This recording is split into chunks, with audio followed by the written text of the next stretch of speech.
Bom dia! Hoje é dia 6 de junho e vamos para o nosso devocional do dia, em que eu leio Manhã e Noite de Charles Spurgeon. Mas antes, vamos começar com a nossa oração. Jesus, Pai querido, que o Senhor esteja presente do começo ao fim deste devocional, que o Senhor traga para essa live todos que precisam ouvir essas reflexões sobre a sua palavra que se encontra em Jó, capítulo 40, versículo 4. E em 2 Coríntios, capítulo 11, versículo 22. Espírito Santo, se for necessário que o Senhor coloque em minha boca qualquer palavra para esse devocional. Agradeço por estar conosco nesse dia. Amém, amém, amém. Então vamos lá para o nosso devocional do dia, começando lendo a introdução do livro de Jó.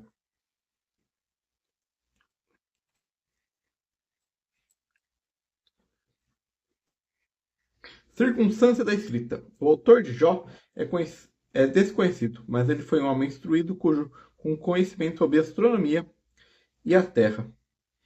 Seu conhecimento incluía terras estrangeiras, vários produtos e profissões humanas. Era familiarizado com plantas e animais.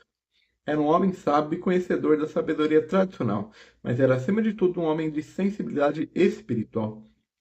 A história de Jó ocorreu no período patriarcal. Naquela época, a riqueza consistia na posse de gado e servos. Como outros chefes de famílias patriarcais do Antigo Testamento, Jó cumpria deveres sacerdotais, incluindo a oferta de sacrifício por sua família. Assim como os outros patriarcas, Jó viveu mais de 100 anos de idade. Geograficamente, tudo ocorre no norte da Península Arábica, na terra de Uz. Muitas vezes associamos a Edom. Os três amigos de Jó também tinham associações com pessoas do sul ou edomitas, assim como tinha o jovem Eliú. Contribuição para a Bíblia. O livro de Jó ensina que o sofrimento vem para todos, tanto para os justos quanto para os injustos. Em última análise, Deus controla todas as situações da vida, incluindo a limitação do poder de Satanás. O conforto e a força do Senhor estão sempre disponíveis para aqueles que confiam. Embora mostre a questão do sofrimento, o livro de Jó concentra-se mais na natureza da conduta humana perante um Deus soberano e santo. Em harmonia com o resto das Escrituras, o livro ensina que até mesmo uma prática consistente da religião é insuficiente sem um relacionamento de coração genuíno com Deus. A resposta para os problemas e objetivos da vida se encontra em uma reverência adequada àquele que é perfeito em todo o seu ser e ações. O homem não precisa não apenas confiar em Deus, mas deve entregar a Ele tudo, deixando que Ele verdadeiramente seja Deus em todas as áreas da vida. A pessoa sentirá que Ele é mais do que suficiente. Estrutura. O escritor de Jó era um contador de histórias habilidoso, que artisticamente caracterizou as distinções entre o protagonista Jó, o antagonista maior Satã, e os antagonistas menores, os três amigos e Eliú. A caracterização demonstra que o próprio Deus é o protagonista final, o herói da história. Satanás desafiou tanto a Deus quanto a santidade de Jó. Embora os três consoladores de Jó tenham aplicado a sabedoria tradicional à situação dele, cada um fez de uma maneira diferente. Elifaz, o racionalista, argumentou com Jó. Bildade, o defensor, procurou defender Deus, e Jofar agiu como um promotor. O jovem Eliú serviu como uma influência mediadora na preparação dos discursos divinos que se seguem. O escritor construiu um enredo bem desenvolvido em torno de um diálogo dramático. O fato dele ter revelado a provação de Jó em forma de história não significa que o patriarca não tenha sido uma pessoa real que passou por uma verdadeira provação. Spurgeon em Jó. A prosperidade de Jó prometia mais estabilidade do que qualquer outra coisa abaixo do sol. Mas além das nuvens, o espírito do mal enfrenta o infinito espírito do bem em uma extraordinária conversa. Quando chamado para explicar seus feitos, o espírito do mal se gabou que tinha ido rodear a terra. Ele havia marchado em todos os lugares como um rei em seus próprios domínios, livre e despendido. Quando o grande Deus lembrou-lhe que entre os homens havia pelo menos um coração que não tinha lugar e seu poder não era reconhecido, ou seja, o coração de Jó, o maligno desafiou Jeová a testar a fidelidade de seu servo e disse que a integridade do patriarca se devia à sua prosperidade e que ele servia a Deus e se desviaria do mal porque achava que sua conduta vantajosa para si mesmo. O Deus do céu aceitou o desafio do maligno e deu-lhe permissão para tirar todas as misericórdias que o espírito do mal afirmou serem as causas da integridade de Jó. Veremos nisso a mutabilidade de todas as coisas terrestres. E essa é a introdução da Bíblia Spurgeon para o livro de Jó. Agora vamos ler o nosso devocional da manhã. Sou indigno. Jó, capítulo 40, versículo 4. Uma palavra de ânimo para você, pobre pecador perdido. Você acha que não pode vir a Deus porque é indigno? Então não há um santo vivo na terra que não tenha sido feito para sentir sua indignidade. Se Jó, Isaías e Paulo todos foram obrigados a dizer: sou indigno, ah, pobre pecador, será vergonha de se juntar a eles a mesma confissão? Se a divina graça não erradica todo o pecado do cristão, como você espera fazer isso por si mesmo? E se Deus ama seu povo, embora ainda seja indigno, você acha que de sua indignidade não permitirá que ele o ame? Crê em Jesus, o palha da sociedade do mundo. Cristo chama assim como está. Não os justos, não os justos. Pecadores, Jesus veio chamar. Agora mesmo diga: morreste pelos pecados, eu sou um pecador. Jesus, Senhor Jesus, derrama teu sangue sobre mim. Se você confessar seu pecado, encontrará perdão. Se agora com todo o seu coração disser: sou indigno, lava-me, será lavado agora. Se o Espírito Santo o capacitar a clamar de coração, tal qual estou, eis-me aqui, Senhor, pois teu sangue remidor reveste-se pelo pecador. Ó Salvador, me achego a ti.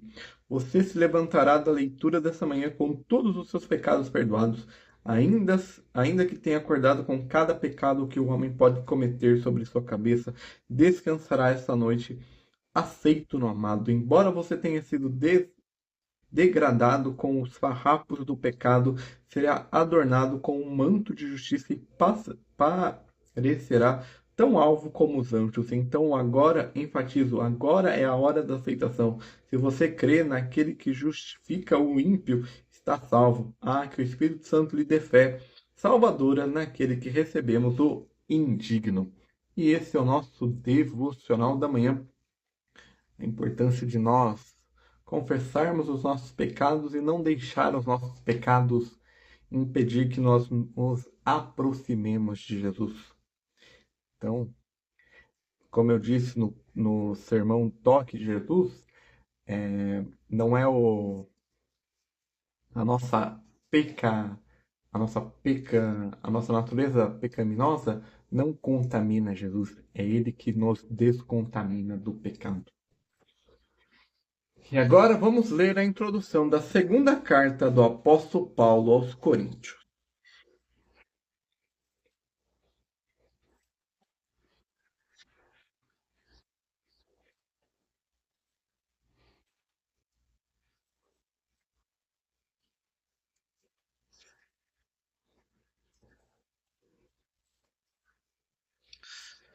Visão geral do livro, destinatários, autor e período da escrita. A igreja em Corinto começou como resultado das atividades do apóstolo Paulo durante sua segunda viagem missionária, cerca de 51 a 54 depois de Cristo. O estado espiritual dos coríntios era tão ruim que Paulo teve que escrever mais uma carta um tanto quanto severa após a primeira. A primeira epístola é dirigida a todos os cristãos em todos os lugares, mas a segunda, Paulo dirige-se à igreja de Deus que está em Corinto, com todos os santos que estão em toda a Acaia, área grega no norte do Peloponeso. Sendo assim, a saudação já sinaliza o caráter diferente dessas duas epístolas. Paulo menciona seu próprio nome 8 vezes em sua primeira epístola, aos Coríntios apenas 2 vezes na segunda. A sua autoria das duas cartas foi e ainda é quase unanimemente aceita, mesmo por pesquisadores escritos. Alguns, porém, acreditam em 2 Coríntios 6, capítulo 6, versículos 14 e 18, capítulo 7, versículo 1 e os capítulos 10 a 13, a carta de 4 capítulos tenha sido escrita por Paulo em diferentes momentos e posteriormente inseridos. A alusão a essa epístola é feita desde cedo por Policarpo. Na segunda metade do século II, Antenágoras cita a carta como sendo apostólica. Irineu e Clemente de Alexandria citam a carta pelo nome, entre outros. A intenção de Paulo era visitar Corinto durante sua terceira viagem missionária, cerca de 54 e 58 depois de Cristo, o mais rápido possível, pois o envio da primeira carta, no entanto, provavelmente devido ao retorno de Timóteo a Paulo, quando entregou a carta e trouxe de volta más notícias de Corinto. Paulo decidiu desistir de seu plano e, em vez disso, primeiro enviou Tito a Corinto. Ele deveria verificar o desenvolvimento da igreja em Corinto, bem como preparar a arrecadação para os irmãos pobres na Judéia e em Jerusalém. Enquanto isso, Paulo havia deixado Éfeso, provavelmente por causa do tumulto descrito em Atos capítulo 19, versículos 23 ao 41. Primeiro ele pregou o evangelho em Troade, depois, não tendo paz de espírito para permanecer ali, mudou-se para a Macedônia, onde se encontrou com Tito. Após seus relatórios que continham tanto notícias boas como ruins, Paulo escreveu a segunda carta aos Coríntios da Macedônia, a qual é provável que tenha sido levada por Tito a Corinto. Estima-se que a segunda epístola aos Coríntios tenha sido escrita no final do mesmo ano que a primeira, ou seja, 57 depois de Cristo. Assunto e propósito dos escritos. A segunda epístola aos Coríntios é considerada uma das cartas mais difíceis do Novo Testamento. É um dos testemunhos mais pessoais do apóstolo Paulo, juntamente com a epístola aos Filipenses. Ao contrário da primeira epístola aos Coríntios, ela não contém quase nenhuma passagem instrutiva, mas muitas que expressam os sentimentos pessoais de Paulo. Enquanto a primeira carta é caracterizada por sua autoridade e doutrina, a segunda dá mais ênfase aos motivos internos do serviço de Paulo ao Senhor, e seu profundo desejo de ter essa unidade de espírito com os coríntios restaurada. Por consequência, a palavra serviço pode ser encontrada 12 vezes na carta, as palavras encorajar e encorajamento 16 vezes juntas, ou seja, com muito mais frequência do que nas outras epístolas de Paulo. Quando Paulo encontrou Tito, descobriu que muitas coisas haviam mudado para o melhor em Corinto, desde sua primeira carta. A reunião, infelizmente, havia excluído o pecador mencionado em 1 Coríntios 5. Paulo, portanto, exorta-os a mostrar-lhe graça, já que o homem havia chegado ao arrependimento. Nos 7 primeiros capítulos, ele escreve muito sobre as razões pelas suas ações, das quais o Senhor Jesus Cristo era a fonte de força. Peculiaridades. Tito. O apóstolo Paulo chama de próprio filho segundo a fé comum. Ou seja, Tito teria encontrado a fé no Senhor Jesus por meio de Paulo. Ele se tornou um colaborador próximo do apóstolo. No entanto, é estranho que Lucas não mencione seu nome em Atos, mas 9 das 13 ocorrências do nome de Tito no Novo Testamento são encontradas na Epístola aos Coríntios. Tito é mencionado pela primeira vez em Gálatas, capítulo 2, 1 ao 3. Paulo e Barnabé o levaram de Antioquia para Jerusalém, quando encontraram lá outros apóstolos e anciões para discussões sobre a lei. Aqui aprendemos que Tito era de origem grega. Depois que a primeira carta foi enviada aos Coríntios a partir de Éfeso, Paulo enviou Tito a Corinto para examinar as coisas. Pouco depois eles se reencontraram na Macedônia, depois que Paulo esperou em vão por Tito em Troade. Então Tito e outros 2 irmãos viajaram mais uma vez para Corinto, levando a segunda carta. Alguns anos depois, Paulo escreveu uma carta para Tito, carregando o nome dele. Naquela época, ele morava em Creta e recebeu várias instruções em relação à ordem nessas igrejas locais. Finalmente, Tito é mencionado mais uma vez na última carta de Paulo. Ele já havia ido para a Dalmácia. Até o fim, Tito foi um fiel servo do apóstolo Paulo.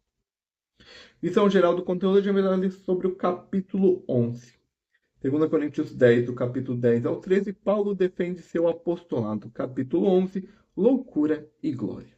Que eu não me esforce para entender o infinito, mas gaste minhas forças no amor. O que posso ganhar como intelecto, posso possuir com afeição e deixe isto me bastar. Ó preconceito, preconceito, preconceito, quantos destruístes? Homens que poderiam ter sido sábios permaneceram todos porque pensaram que eram sábios. Muitos julgam o que o evangelho deveria ser, mas muitos perguntam realmente sobre o que ele é. Eles não veem a Bíblia para obter seus pontos de vista sobre a religião, mas abrem esse livro para que encontrem textos adequados às opiniões que apresentam. Eles não estão abertos à força honesta da verdade e, portanto, não são salvos por ela. E este é a introdução da Bíblia Spurgeon para a segunda carta do apóstolo Paulo aos Coríntios. Agora vamos ler o nosso devocional da manhã, da noite. São israelitas? Também eu. 2 Coríntios, capítulo 11, versículo 22. Temos aqui uma reivindicação pessoal que necessita de provas. O apóstolo sabia que sua reivindicação era indiscutível. Porém, há muitas pessoas que não têm nenhum direito ao título, mas ainda assim reivindicam pertencer ao Israel de Deus. Se estamos declarando em confiança, também sou um israelita, vamos dizer isso apenas depois de sondar nosso coração na presença de Deus.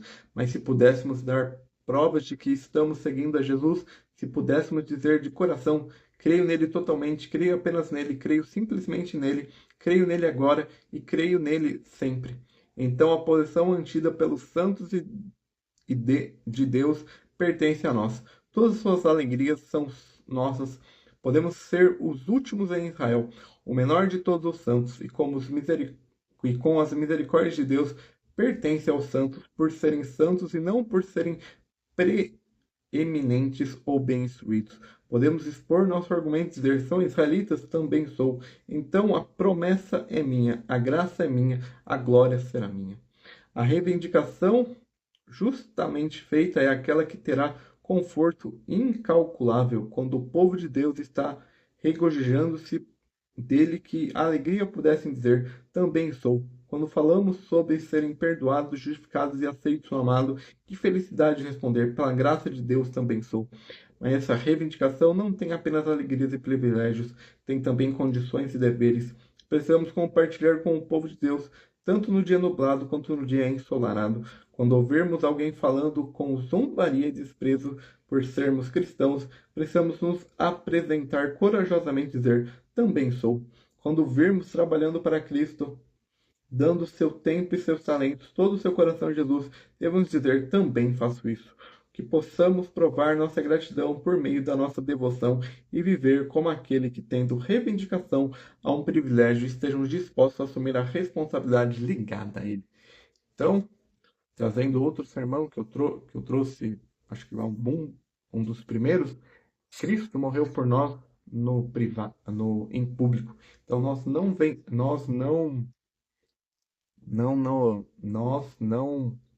vivemos nele, por ele, no privado, nós temos que viver em público. Então, que a nossa fé cristã seja pública e não algo pessoal, algo privado.